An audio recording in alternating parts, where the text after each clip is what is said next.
الرجیم بسم اللہ الرحمن الرحیم والذین یؤمنون بما انزل الیک وما انزل من قبلک وبالآخرۃ هم یوقنون۔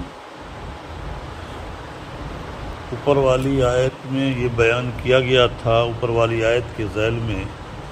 کہ سورہ فاتحہ میں جس ہدایت کی درخواست اور صراط مستقیم کی درخواست اللہ تعالیٰ سے کی گئی تھی، اللہ تعالیٰ نے اس صراط مستقیم کی شکل میں یہ پورا قرآن ہمیں عطا فرمایا۔ چنانچہ اسی کی طرف اشارہ کرتے ہوئے فرمایا ذالک الکتاب لا ریب فیہ، اور اس کے بعد 3 آیت میں یہ بیان فرمایا کہ اس کتاب سے فائدہ کن لوگوں کو ہوگا، ایمان والوں کو فائدہ ہوگا، اور ایمان والوں کے اوصاف کا تذکرہ 5 آیت میں کیا، اور اس کے بعد 5 آیت کے بعد پھر 15 آیتوں میں جو اس ہدایت کے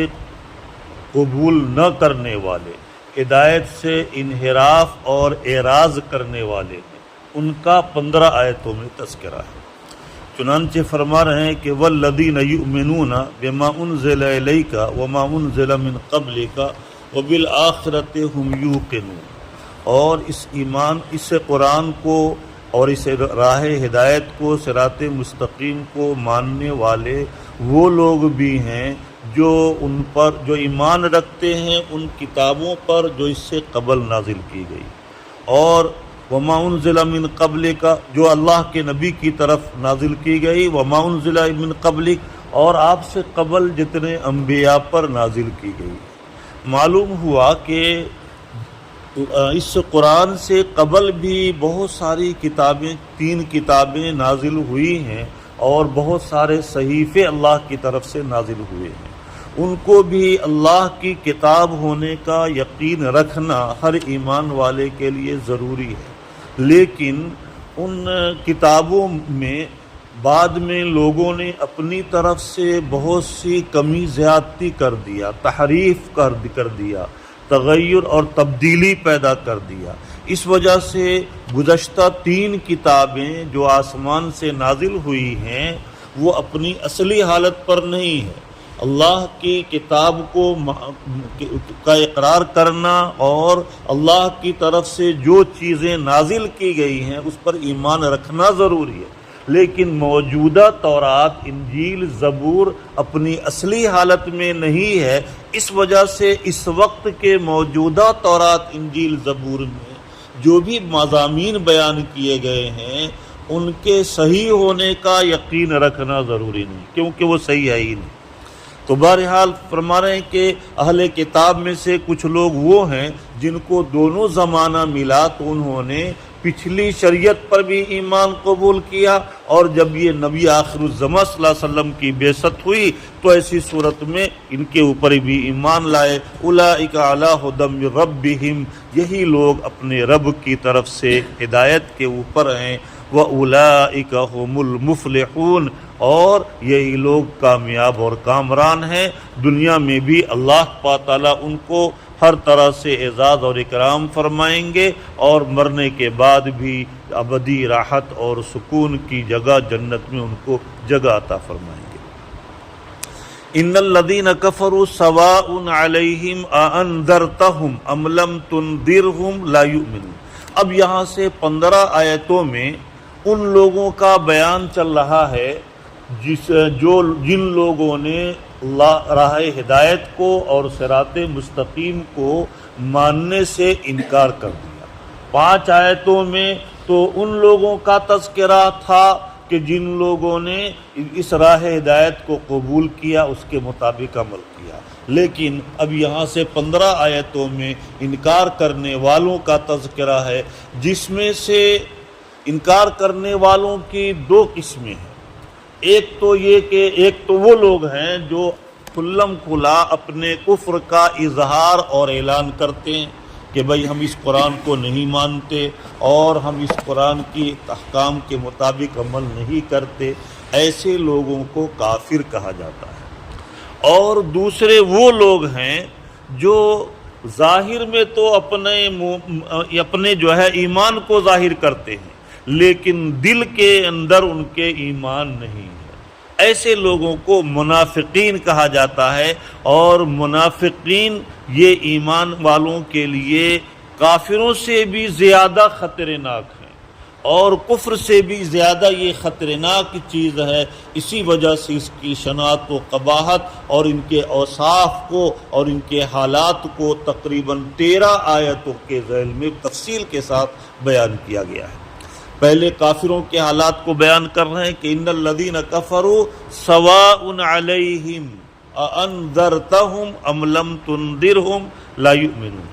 کہ بے شک وہ لوگ جنہوں نے کفر کو اختیار کر رکھا ہے، ان کے لیے، ان کافروں کے لیے دونوں شکلیں برابر ہیں، آپ ڈرائیں یا نہ ڈرائیں، کوئی بھی ان کے اوپر اس کا اثر ظاہر ہونے والا نہیں ہے، وہ ایمان قبول نہیں کریں گے۔ سوال یہ پیدا ہوتا ہے کہ جب اللہ تعالیٰ نے یہ بیان کر دیا کہ وہ ایمان قبول کرنے والے نہیں ہیں، ان کو ڈرانے کے باوجود ان کے دل پر کوئی اثر نہیں ہوگا، تو پھر ایمان ایسے لوگوں کو ڈرانے کا حکم کیوں دیا گیا؟ تو اس کا جواب یہ ہے کہ ڈرانے والے کو اور اللہ کے پیغام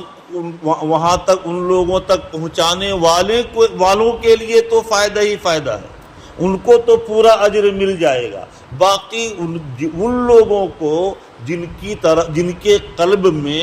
کے اوپر، جن کے دلوں پر اللہ کی طرف سے کفر کی مہر لگی ہوئی ہے، ان لوگوں کو اس ڈرانے کا اور اس دعوت کا فائدہ نہیں پہنچے گا، لیکن جو دعوت پہنچانے والے ہیں ان کو تو پورا فائدہ ملے گا ہی۔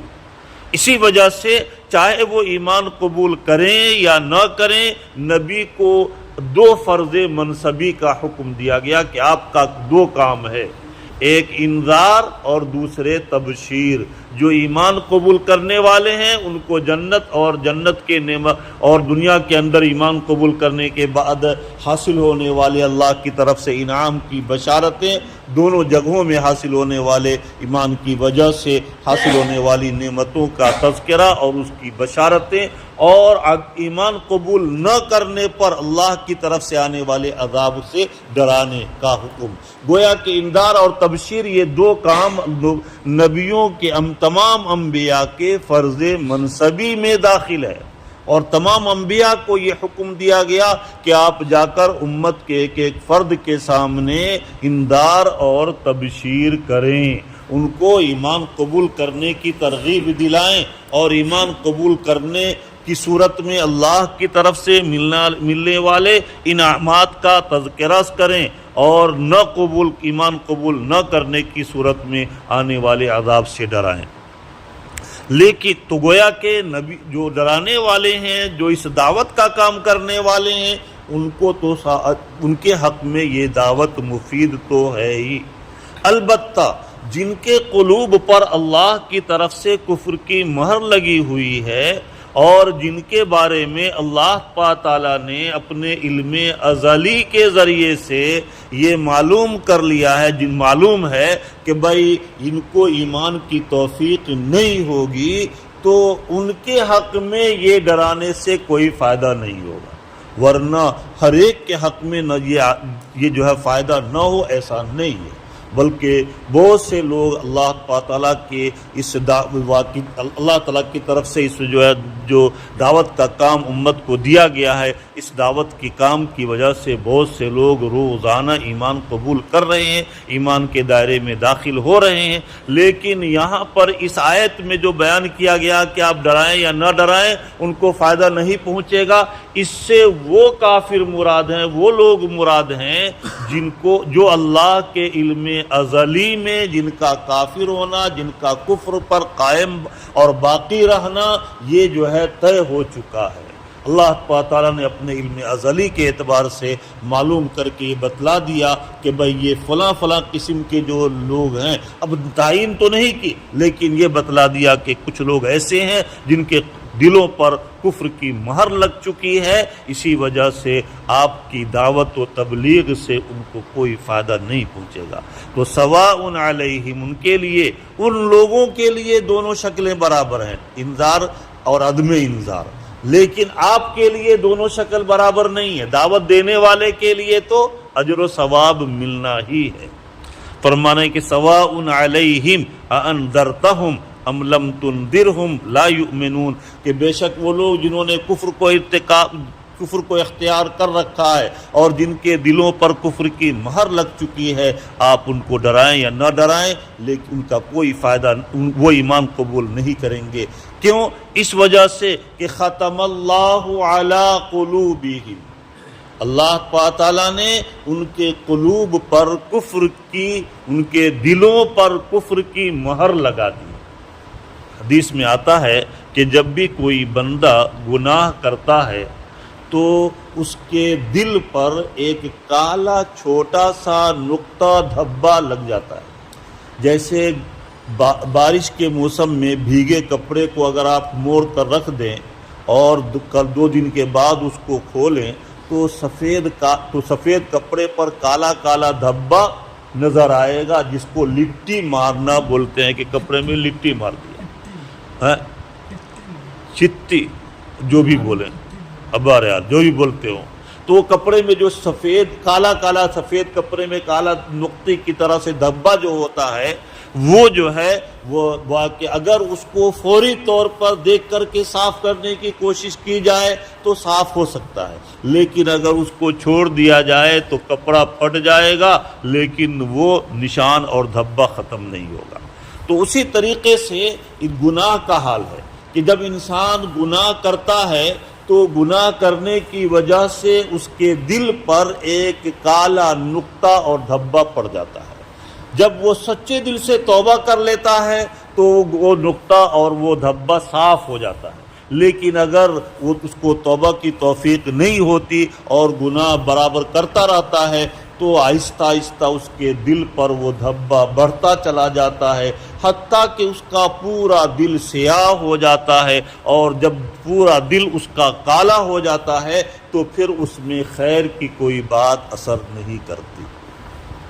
بلکہ وہ اوپر ہی اوپر چلی جاتی ہے، اور پھر اس کے بعد نتیجہ یہ ہوتا ہے کہ اس گناہ سے توبہ کی توفیق بھی اس سے سلب ہو جاتی ہے۔ اسی وجہ سے ہمیشہ کسی معمولی سے معمولی گناہ کو معمولی نہیں سمجھنا چاہیے، اس وجہ سے کہ گناہ کرتے ہوئے یہ سوچنا چاہیے کہ ہم کتنے بڑے حاکم کے حکم کو توڑ رہے ہیں، اس وجہ سے کہ ان کی اتنی ساری نعمتیں ہمارے اوپر ہیں کہ اگر ان نعمتوں میں سے، لاکھوں اور کروڑوں نعمتوں میں سے کسی ایک نعمت کی شکر گزاری میں ہم پوری زندگی لگا دیں پھر بھی اس کا حق ادا نہیں ہو سکتا۔ یہ معمولی سی آنکھ کی نعمت ہے، اگر کہا جائے آپ سے ڈاکٹر صاحب کہ 2 کروڑ نہیں 10 کروڑ دیتے ہیں، دونوں آنکھ دے دو، دے دیں گے آپ؟ اچھا، تو پھر آپ نے کتنا میں خریدا ہوگا؟ اس کا مطلب ہے کہ 10 کروڑ سے بھی زیادہ مہنگا خریدا ہوگا آپ نے۔ فری میں اللہ تعالیٰ نے دیا۔ اندازہ لگائیے کہ اتنی ساری نعمتیں، ایسی آنکھ جیسی کتنی نعمتیں ہیں ہمارے جسم کے اندر جو ہم نے 1 پیسہ بھی خرچ نہیں کیا اس کو حاصل کرنے میں، اور کروڑوں روپیہ دے کر کے بھی ہم اس کو دینے کے لیے تیار نہیں ہیں۔ کیوں؟ اس وجہ سے کہ اللہ کی یہ نعمت اتنی بڑی نعمت ہے کہ اس جیسی نعمت کے ختم ہونے کے بعد اس جیسی نعمت کو حاصل کیا ہی نہیں جا سکتا، چاہے دنیا کی پوری طاقت صرف کر دے، لیکن دونوں آنکھ اگر آپ کسی کو دے دیں تو مصنوعی آنکھ کے ذریعے سے وہ کی جو صورتحال پیدا نہیں ہو سکتی اور وہ روشنی نہیں آ سکتی جو اللہ کی بنائی ہوئی آنکھ میں ہے۔ معلوم ہوا کہ اللہ تعالیٰ کوئی کسی بھی گناہ کے وقت اس بات کا ہمیشہ تصور کرنا چاہیے کہ ہم کتنے بڑے حاکم کے اور کتنے بڑے محسن کے حکم کو ہم توڑ رہے ہیں۔ اگر کوئی کسی کا غلام ہو، نوکر ہو، اور وہ رات دن اس کو ہر طرح کے راحت و آرام کا انتظام اس کے لیے کرے، اچھا سے اچھا کھلائے، اچھا سے اچھا کپڑا پہنائے، اور پھر کوئی حکم کہے کہ بھائی یہ کام کرو، تو وہ کہے گا کہ میں نہیں کروں گا، تو ظاہر بات ہے کتنی خوشی اس کو ناگواری ہوگی، کتنی تکلیف ہوگی۔ اللہ تعالیٰ نے اتنی ساری نعمتوں سے نواز کر ہم کو پیدا کیا، اور اس کے بعد کہا میرے بندے تم صرف میری عبادت میں لگے رہو، باقی ہم تمہاری دنیا اور آخرت کے سارے کام کو ہم سنبھال لیں گے۔ رزق کا سارا معاملہ ہم تم سے رزق کمانا نہیں چاہتے ہیں، رزق کی ذمہ ہم نے اپنے اوپر لیا ہے، لیکن ہم ہیں کہ رات دن کہ دنیا کے کمانے کے چکر میں اللہ کی عبادت سے غافل ہو گئے، اور اس کی طرف دھیان بھی نہیں دیا کہ ہم کو اللہ تعالیٰ نے کس مقصد کے لیے پیدا کیا۔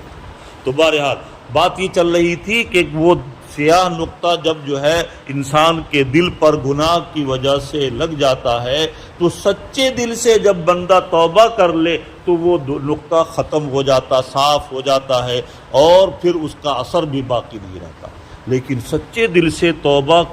کرنے کے لیے اور گناہوں کے زنگ سے اپنے دل کو پاک کرنے کے لیے، صاف کرنے کے لیے مفسرین نے لکھا ہے کہ سچی توبہ ضروری ہے۔ ایسی توبہ نہیں کہ بھئی ابھی جو ہے دن کو جو رات کو جام پیا، صبح کو کر لی توبہ۔ حضرت تھانوی علیہ الرحمہ کے پاس کانپور میں ایک صاحب اپنے بچے کو لے کر آئے اور کہا کہ حضرت یہ میرا بچہ ہے کہ ہمیشہ جو ہے پیسے مانگتا رہتا ہے، لہذا آپ اس کو تنبیہ کیجئے کہ آئندہ پیسے مت مانگا کرے۔ چنانچہ حضرت تھانوی علیہ الرحمہ نے سمجھایا کہ بچے تم اپنے ابو کو کیوں پریشان کرتے ہو، تم جو چیز کی ضرورت پڑتی ہے وہ لا کے دیتے ہی ہیں، پیسے مت مانگا کرو۔ اس نے کان پکڑا کہ اب پیسے نہیں مانگا۔ اس کے بعد حضرت تھانوی علیہ الرحمہ دوسرے موضوع پر گفتگو کرنے لگے، اب ادھر بات کر رہے ہیں، ادھر اپنے ابو کا کرتا پکڑ کر کھینچ کر کہا رہا ابو میں نے تو اب تو توبہ کر لی، اب تو پیسے دے دو، میں نے اب تو توبہ کر لی، اب تو پیسے دے دو۔ تو ہماری توبہ کا یہی حال ہے کہ ہم ابھی توبہ کرتے ہیں اور پھر اسی گناہ کو کرتے ہیں۔ تو گناہ کی معافی کے لیے اور کسی بھی گناہ سے توبہ کرنے کے لیے مفسرین نے لکھا ہے کہ 3 شرط کا پایا جانا ضروری ہے، بلکہ 4 شرط ہو جاتی ہے۔ پہلی شرط تو یہ ہے کہ جس گناہ سے توبہ کر رہے ہیں اس گناہ کو چھوڑ دے، بالکل جو ہے ہمیں اس گناہ سے علیحدہ ہو جائے۔ بھائی جب تک کہ وہ گناہ سے ہم پورے طور پر علیحدہ نہیں ہوں گے، اس کو چھوڑیں گے نہیں، اس توبہ کا اعتبار ہے ہی نہیں۔ اور ان یقلع عن المعاصی، قلع یقلع کے معنی ہے جڑ سے اکھاڑ کر پھینک دینا، کہ پورے طور پر اس سے علیحدگی اختیار کر لے۔ اور دوسری شرط یہ ہے کہ ان یعزم علیہ، کہ جو دل میں ندامت ہو، ان یندم علیہ، کہ دل میں ندامت ہو، اس قلق دل بے چین ہو جائے، پریشان ہو جائے کہ کتنے بڑے حاکم کے ہم نے حکم کو توڑا ہے، ان کی ہزاروں اور لاکھوں نعمتوں سے ہم رات دن فائدہ اٹھاتے ہیں، لیکن اس کے باوجود ہم نے انہی کے حکم کی خلاف ورزی کر دیا، ان کے حکم کو توڑا۔ تو دل اندر سے بے چین ہو جائے، بے قرار اور پریشان ہو جائے۔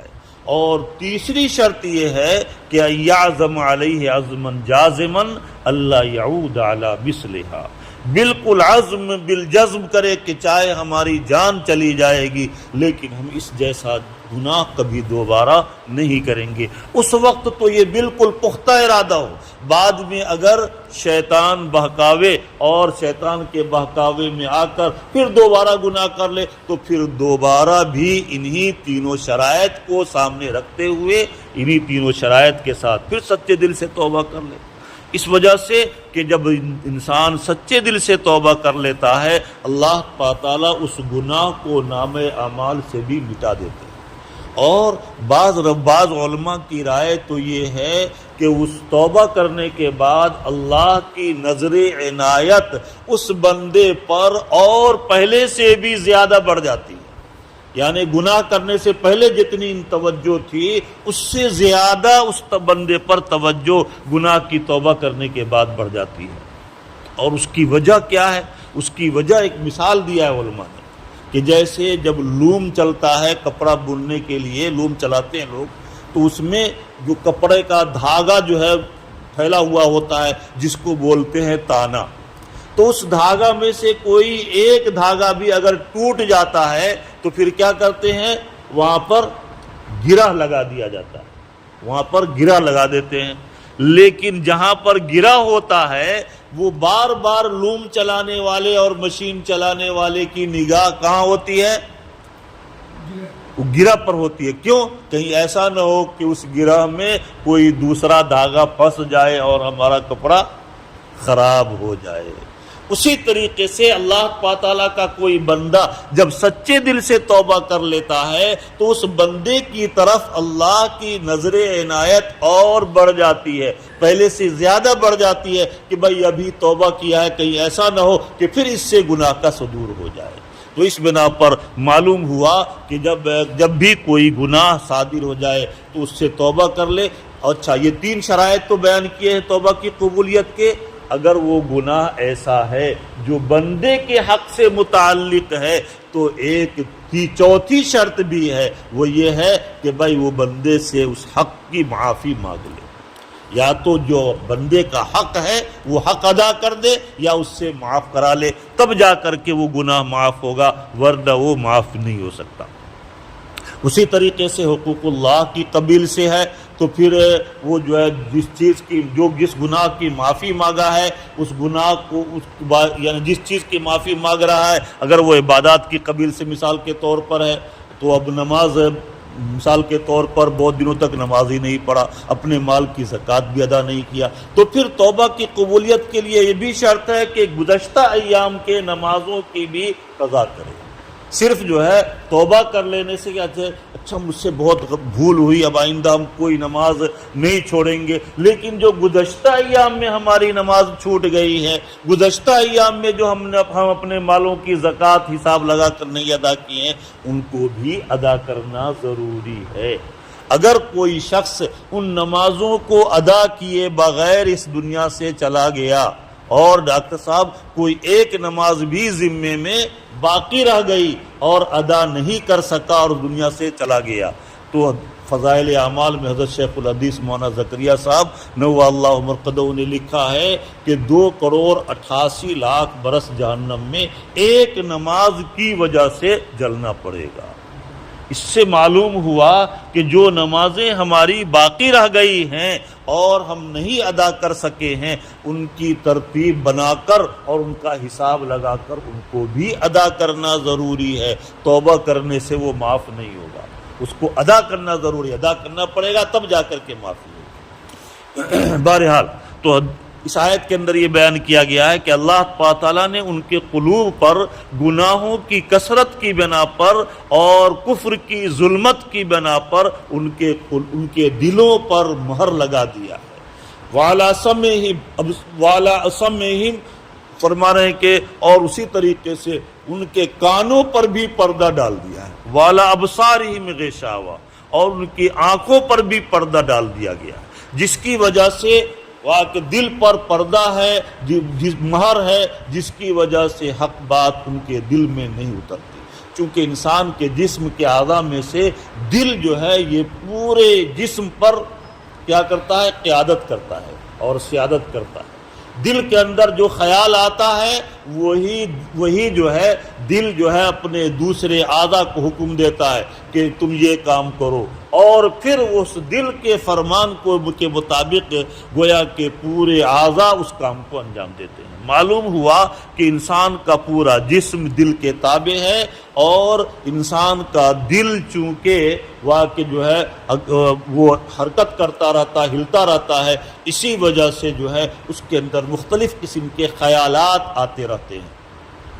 تو فرما رہے ہیں کہ ان کے دل پر چونکہ مہر لگی ہے کفر کی، اسی وجہ سے خیر کی کوئی بات اور دین کی کوئی بات اور ہدایت کی کوئی بات اس پر اثر نہیں کرتی۔ ان کے کانوں پر پردہ پڑا ہوا ہے حق بات کو سننے سے، کان ان کے ہیں، ان کے دل بھی ہیں، لیکن حق بات کا ان کے اوپر اثر نہیں ہوتا۔ کیوں؟ اس وجہ سے کہ کفر کی ظلمت کی وجہ سے حق بات سننے سے ان کے کان معذور ہو چکے ہیں، ان کے حق بات کو دیکھنے سے ان کی نگاہوں کے اوپر پردہ پڑ چکا ہے۔ وَلَهُمْ عَذَابٌ عَظِيمٌ، اور ان کے عدم قبولیت ایمان قبول نہ کرنے کی وجہ سے اور کفر پر قائم رہنے کی وجہ سے، اگر یہ کفر پر اخیر تک قائم رہے اور اسی پر موت واقع ہو گئی تو ایسی صورت میں ان کے لیے عذاب عظیم، بہت بڑا جہنم کا عذاب ہے جہاں وہ ہمیشہ ڈلتے رہیں گے۔ اور کیسی عذاب ہوگی اور کیسی جہنم کی آگ کیسی ہوگی؟ ترمذی شریف کی روایت میں ہے کہ جہنم کی آگ کو اللہ کے فرشتوں نے 1000 سال تک دھوکا، سلگایا،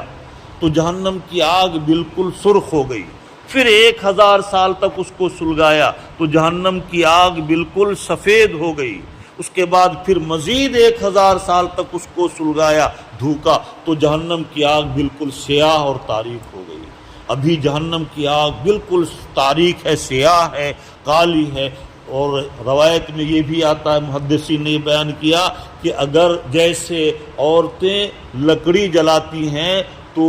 وہ آگ کی چھوٹی سی چنگاری کیا ہوتی ہے،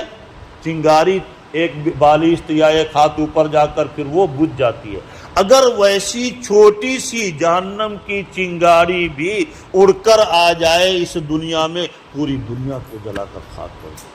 اللہ تعالیٰ ہم سب کی حفاظت فرمائے۔ اگر ایسی آگ میں جلنا پڑا تو کیا حال ہوگا؟ اللہ تعالیٰ ہم سب کی حفاظت فرمائے، بلا حساب اور کتاب کے جنت میں داخلے کا فیصلہ فرمائے۔ فرما رہے ہیں کہ یہاں تک تو 2 آیت میں تو کافروں کے جو اس راہ ہدایت کو ماننے سے انکار کرنے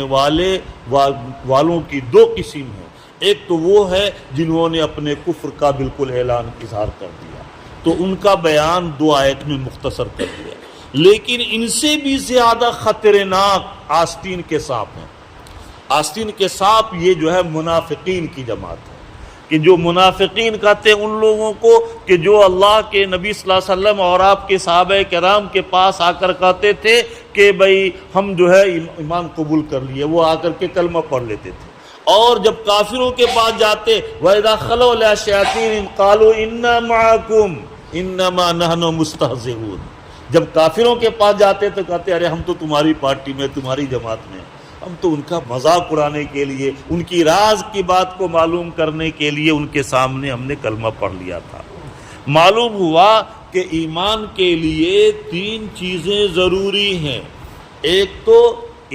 اقرار باللسان، زبان سے کلمہ پڑھے اور زبان سے اللہ کی وحدانیت کا، اور اس کے بعد جن چیزوں پر ایمان لانا ہے اللہ ان چیزوں کا زبان سے اقرار کرے، اور اس کے بعد جو ہے اقرار باللسان اور تصدیق قلبی، قلب سے بھی اس کو مانے۔ صرف زبان سے اقرار کر رہا ہے لیکن دل سے نہیں مان رہا ہے تو ایسی صورت میں اس ایمان کا اعتبار نہیں ہے۔ اور پھر کمال ایمان کے لیے عمل بالجوارح بھی ضروری ہے، ورنہ واقعی جو ہے اگر ایمان قبول کر لیا زبان سے، دل سے بھی مان لیا لیکن عمل نہیں کر رہا ہے تو ایسی صورت میں اس کا ایمان ابھی ناقص ہے، لیکن بہرحال ایمان والا تو کہلائے گا۔ لیکن کمال ایمان کے لیے 3 چیزیں ضروری ہیں، اقرار باللسان اور تصدیق قلبی اور عمل بالجوارح۔ تو فرما رہے ہیں کہ وَمِنَ النَّاسِ مَن يَقُولُ آمَنَّا بِاللَّهِ، لوگوں میں سے بعض لوگ وہ ہیں جو یہ کہتے ہیں کہ ہم اللہ کے اوپر ایمان لائے، وَبِالْيَوْمِ الْآخِرِ، اور آخرت کے دن کے اوپر ایمان لائے، وَمَا هُمْ بِمُؤْمِنِينَ، یہ ان کی صرف لفاظی ہے، زبان سے ایمان کا اظہار کرتے ہیں لیکن دل سے وہ مومن نہیں ہیں،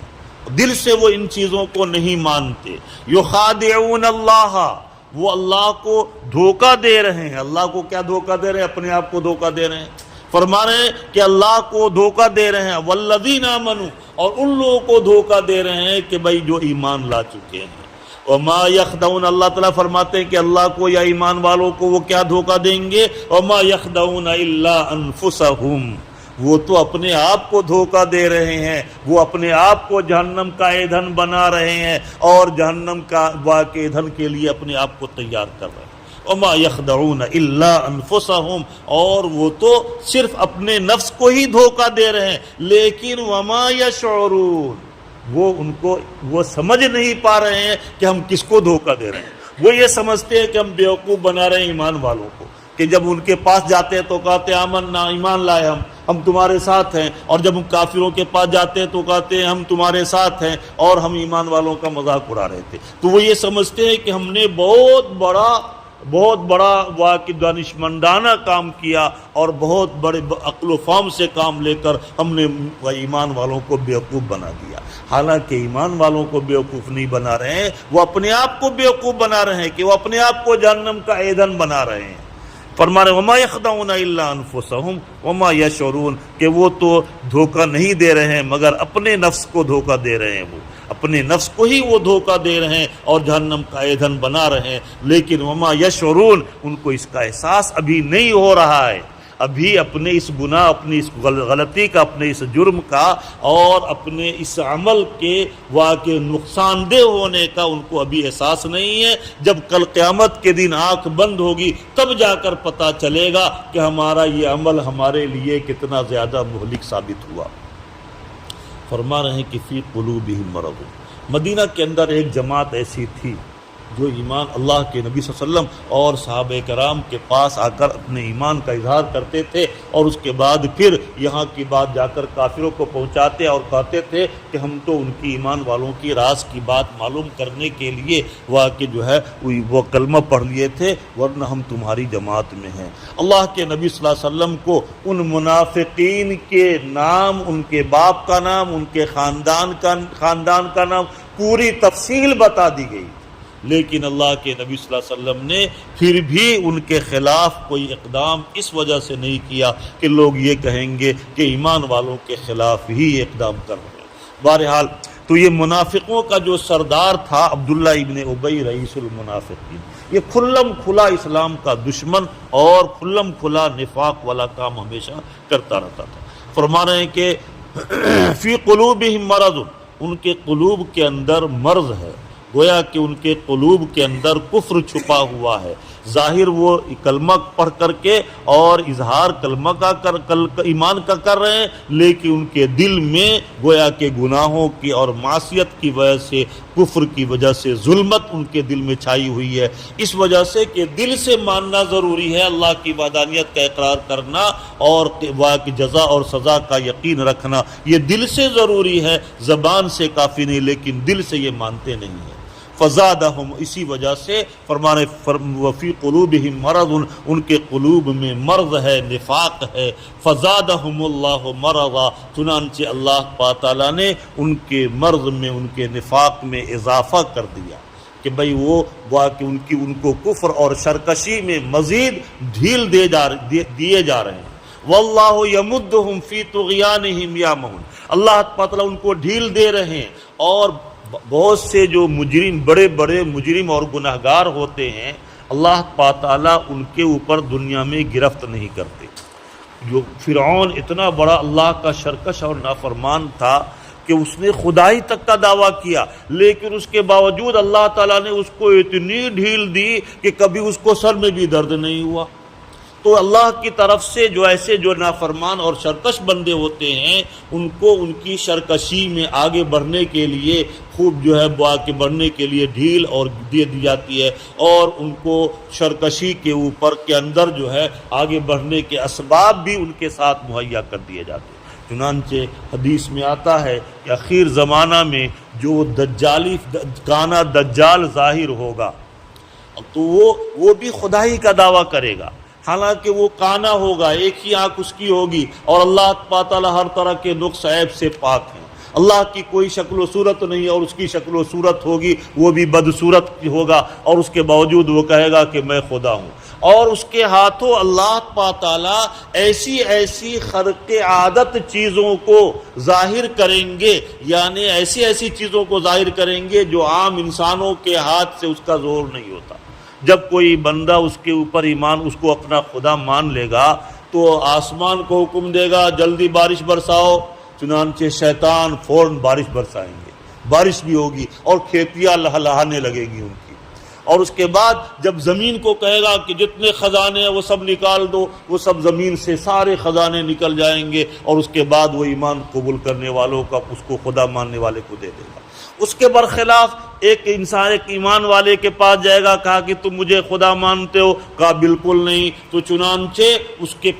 پاس جتنے مال ہوں گے وہ سب کہیں گے چلو میرے ساتھ، سب اس کے ساتھ آ جائے گی، وہ خالی ہاتھ رہ جائے گا۔ اسی طریقے سے جو ایمان اس کے ساتھ ایک جنت بھی ہوگی، ایک جہنم بھی ہوگی۔ جو ایمان قبول کر لے گا اس کو جنت میں داخل کر دے گا، باغات میں اور عیش و آرام کا جو ہے انتظام اس میں ہوگا، اس میں ڈال دے گا، اور حالانکہ وہ جو اس کی جنت جو ہوگی وہ حقیقتاً جہنم ہوگی۔ اور جو ایمان قبول کرنے سے انکار کرے گا اس کو جو ہے اپنی جہنم میں ڈال دے گا، اس کی جہنم جو ہوگی وہ جنت حقیقتاً ہوگی۔ تو بہرحال اللہ تعالیٰ ایسی خرق عادت چیزیں ظاہر اس کے ہاتھ پر کریں گے کہ اچھے کامل ایمان والے بھی اس کو خدا مان لیں گے۔ اللہ تعالیٰ ہم سب کے ایمان کی حفاظت فرمائے۔ حدیث میں آتا ہے کہ سورہ کہف کی ابتدائی آیتوں کی تلاوت کی پابندی کی جائے تو اللہ تعالیٰ دجال کے فتنے سے حفاظت فرمائیں گے۔ سورہ کہف کی تلاوت پابندی سے کرتے رہنا چاہیے، اور شروع کی چند آیتوں کو زبانی بھی یاد کر لینا چاہیے۔ اس کی پڑھنے سے اللہ تعالیٰ اس دجالی فتنے سے ایمان والوں کی حفاظت فرمائیں گے۔ اللہ تعالیٰ ہم سب کی حفاظت فرمائے، آمین۔